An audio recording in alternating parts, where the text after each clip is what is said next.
نعمتیں عطا کر دی ہیں. وَبِيُمْنِهِ رُزِقَ الْوَرَى وَبِوُجُودِهِ ثَبَتَتِ الْأَرْضُ وَالسَّمَاءُ. آقا آپ کی وجود اقدس سے تو ہم رزق حاصل کرتے ہیں، ہمیں روزی ملتی ہے، اور آپ کے صدقے میں یہ زمین بھی قائم ہے اور آسمان بھی قائم ہے. اور یوسف زارا جی بابا بلند سارے سمن کے ساتھ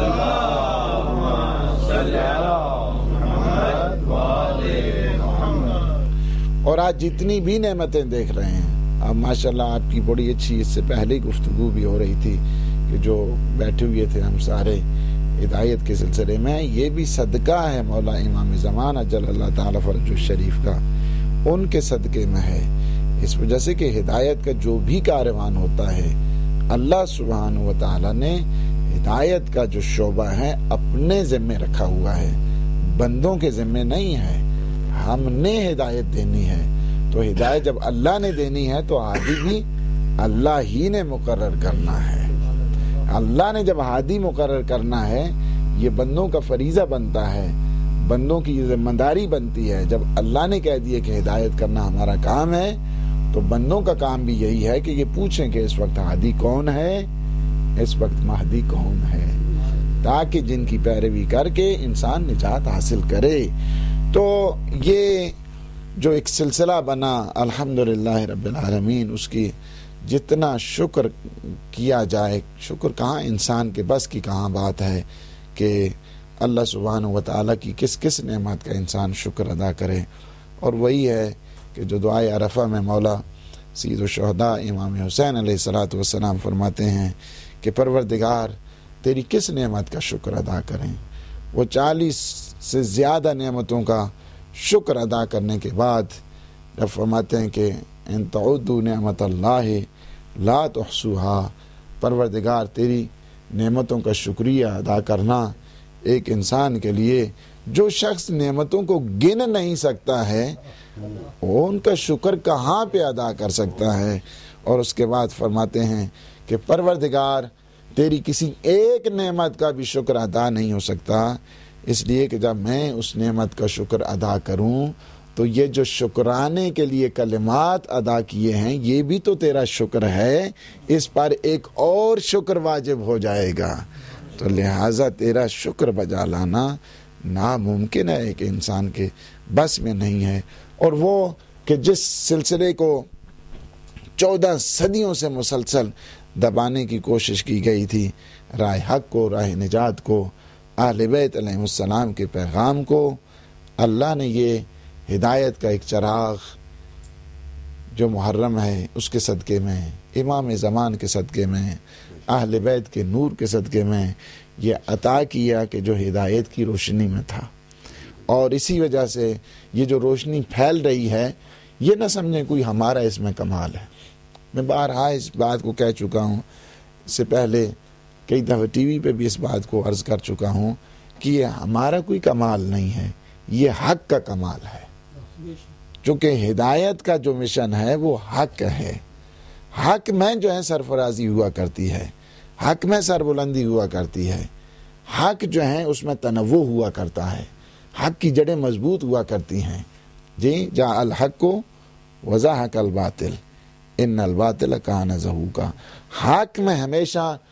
دوام ہے، سربلندی ہے، سرمدی ہے، حق ہمیشہ ہمیشہ کے لیے رہنے والا ہوتا ہے. اور یہی جہاں جہاں پہ اس بات کا انسان اندازہ یہیں سے لگا سکتا ہے کہ سید الشہداء کا جو انقلاب ہے اس کی بنیادیں بھی حق پر تھیں، کہ جو آج بھی وہ بنیادیں دیکھتا ہے جب انسان تو درخشانی، اس میں نورانیت، اس میں تابندگی، اس میں قدوسیت انسان کو نظر آتی ہے. تو چونکہ ہدایت کا جو رشتہ ہے وہ قرآن اور اہل بیت کے ساتھ ہے، معصومین کے ساتھ ہے. معصومین کے نام کو بڑی لوگوں نے کوشش کی ہے دبانے کے لیے. آپ اس کو دیکھیں معاویہ ابن ابی سفیان کو کہ 70، 80 اور 95 سال تک مسلسل اس نے کوشش کی کہ نام مقدس علی ابن ابی طالب کو مٹا دیا جائے. آج ایک کام ہدایت نے جو کیا ہے اس میں سے ایک یہ ہے کہ علی ابن ابی طالب کے نام کو سرفراز کیا کہ جسے اللہ نے سرفراز رکھا ہے. اور یہ اسی بات کہ تم یہ نہیں چاہتے تھے کہ اس مقدس نام کو دبانے کی کوشش کی، نہیں، یہ اللہ کا نام ہے، یہ مقدس نام ہے، یہ جڑا ہوا ہے، نور الہی ہے، اس کو تم کبھی دبا نہیں سکتے ہو، یہ جمال مصطفیٰ ہے جو ہمیشہ ہمیشہ کے لیے نورانی رہے گا۔ اور دوسری بات جو میں عرض کرنا چاہتا ہوں کہ یہ ائمہ معصومین علیہ السلام کی خاص عنایت اور خاص لطف کے صدقے میں دوسرا جو کام ہے اس کا، اس میں کسی قسم کی وہ محدودیت بھی ہم نے نہیں رہنے دی ہے، اس وجہ سے کہ یہ پیغام جو ہدایت کا ہے، اس وجہ سے کہ ہمارا اللہ لامحدود ہے، ہمارا پیغمبر لامحدود ہے، ایک اگر رب العالمین ہے تو ہمارا نبی رحمت للعالمین ہے، اور ہماری کتاب ذکرى للعالمین ہے، تو ہمیں کیا حق پہنچتا ہے کہ ہم اس جو ٹی وی ہے اس کے پروگرامز کو محدود کریں؟ اس میں ہمارے برادران اہل سنت آئیں، اہل شیعہ آئیں، اس میں دوسرے جو پروگرام انٹرفیت کے ہیں اس میں وہ ہو جائیں، اپنے اپنے مکتب کا تعارف کرائیں، لوگوں کو خود پتہ چل جائے گا حق کہاں پر ہے، اور حق جو ہیں جہاں پہ نہیں ہے وہ بھی لوگوں کو اس بات کی خبر ہو جائے گی۔ تو یعنی ایک کھلا میدان رکھیں۔ لوگ اس وقت الحمدللہ 21 سینچری میں زندگی گزار رہے ہیں، یہ بہت اچھے طریقے سے پہچانتے ہیں کہ حق کہاں پر ہے اور حق کہاں پر نہیں ہے۔ تو ایک چیز کہ جس کی طرف دوسرا کام کیا ہے، نہ فقط جو ہے نا وہ اتحاد بین المسلمین کی اس سلسلے میں کوشش کی گئی، بلکہ اتحاد بین المذاہب کے سلسلے میں، اور آپ نے دیکھا کہ اہل سنت کے بڑے جید علماء اس میں آتے ہیں اور آ کر اپنے پیغامات اپنے مکتب کے تحت جو ہے نا وہ دیا کرتے ہیں، اور اس میں ہمیں کوئی خوف نہیں ہے، اس وجہ سے کہ خوف انہیں ہوا کرتا ہے کہ جو کسی چیز کو چھپاتے ہیں۔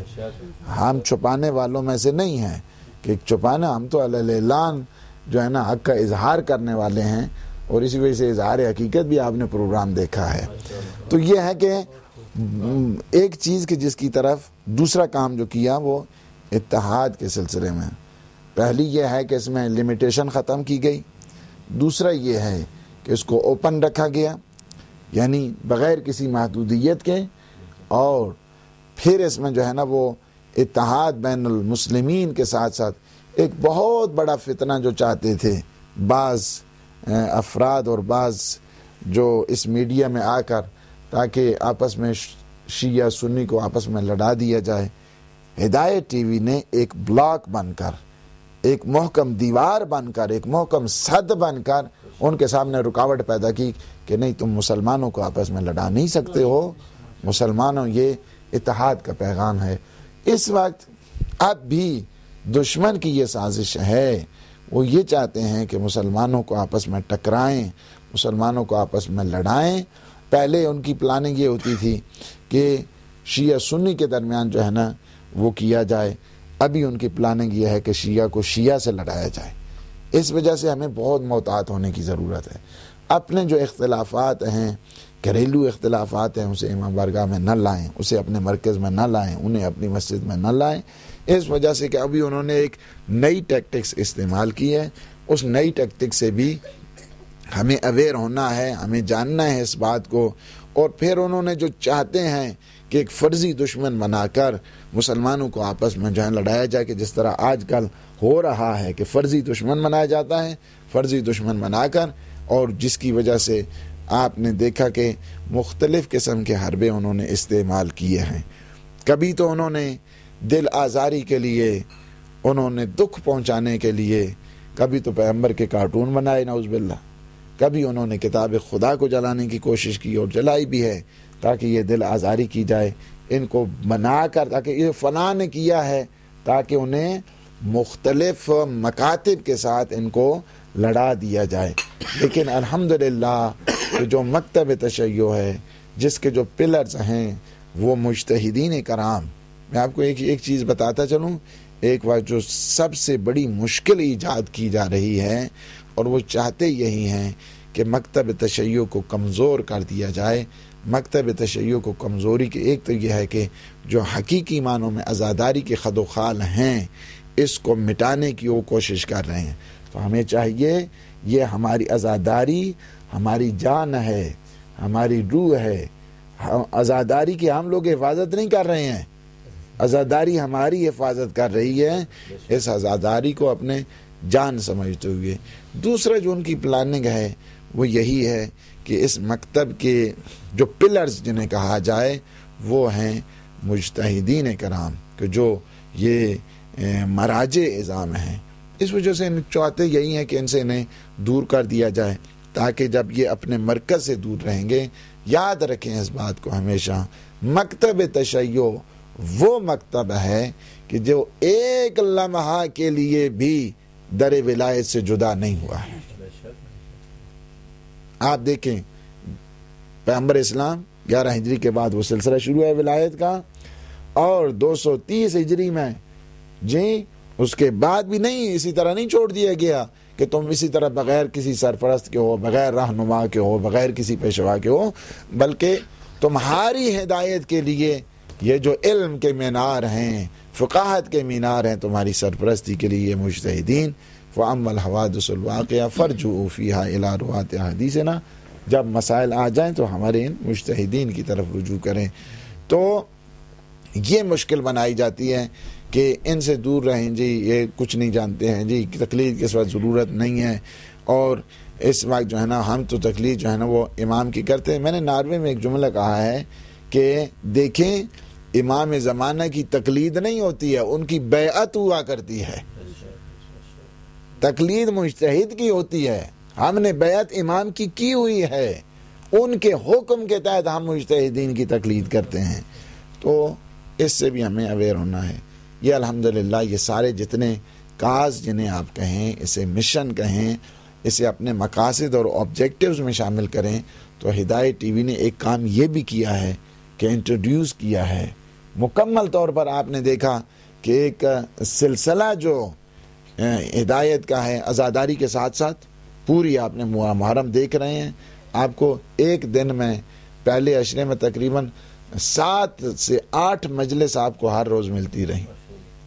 صحیح, 7 سے 8 مجلس کے ساتھ بھرپور انداز کے ساتھ عزاداری بھی, اسی طرح علمی ڈسکشن بھی ہوتی رہی. وہ فلسفہ عزاداری ہے وہ کیا ہے, پھر سید الشہداء کے وہ آبجیکٹیوز, وہ ان کے مقاصد, اور وہ کیا ہیں جو کربلا شناسی کے لیے وہ اہداف کیا ہیں, مقاصد کیا ہیں, اس کی طرف متوجہ کیا گیا. تو یہ ساری چیزیں ہیں کہ ایک بہت بڑا جو ہے نا وہ نہ فقط یہاں تک ہے. پھر اگر آپ دیکھنا چاہتے ہیں کہ اس کے اثرات ہیں, اس کے ایفیکٹس ہیں, فقط یہاں تک نہیں ہے. میں آپ کو اتنا بتا دوں کہ ہدایت ٹی وی کے جو ڈونر ہیں فقط شیعہ نہیں ہیں. ہدایت ٹی وی کے جو سپورٹ کرنے والے ہیں وہ اہل سنت بھی ہیں. حتیٰ 313 میں جو ہے محبان المہدی, ان میں بھی کئی اہل سنت ہیں. نہ فقط یہاں تک ہے بلکہ سکون لوگ محسوس کرتے ہیں. ابھی غالب شاہ صاحب کہہ رہے تھے کہ ہم چینل تو بہت سارے ہیں, ہم دیکھتے رہتے ہیں, لیکن پھر آ کر ہماری جو نظر رک جاتی ہے تو وہ ہدایت ٹی وی پر ہوتی ہے. تو یہ ایک قسم ہے جو ایک تسکین روح کی انسان کو ملتی ہے. میں ایک دفعہ جعفریہ سینٹر وہاں پہ لندن گیا, تو ایک ہندو وہ آیا کہ میں کہتا ہے کہ جب تک میں 2 مجلس دن میں نہ سن لوں نا ہدایت ٹی وی کی, تو مجھے رات میں نیند نہیں آتی ہے.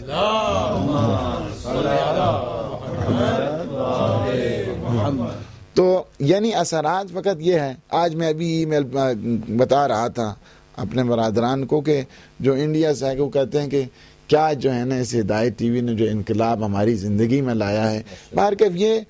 میں پھر آپ کو کہتا ہوں کہ ہمارا اس میں نہ سمجھیں کچھ, یہ سب مولا کا کرم ہے, ان کا فیض ہے, اور یہ حق کی طاقت ہے.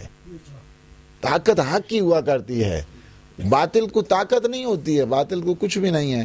تو اس وجہ سے کہ شر تو ہے ہی, ایک امر عدمی اس کو کہیں یا کچھ بھی نہیں ہے, وہ اس کی جو تابش ہوتی ہے وہ وقتی ہے, عارضی طور پر ہوتی ہے, ٹیمپریری ہوتی ہے. تو اس وجہ سے اب جب اللہ نے یہ نعمت دی ہے, نعمت جب اللہ نے دی ہے تو نعمت کے اوپر کیا ہوتا ہے, شکر بھی جو ہے نا وہ واجب ہوا کرتا ہے. یعنی جب ہم دیکھ رہے ہیں کہ آپ اسلام کے جو مکتب حقیقی ہے اس کی ایک پوری کی پوری نمائندگی ہو رہی ہے, اس مشن کو آگے بڑھایا جا رہا ہے, قرآن اور اہل بیت کے پیغام کو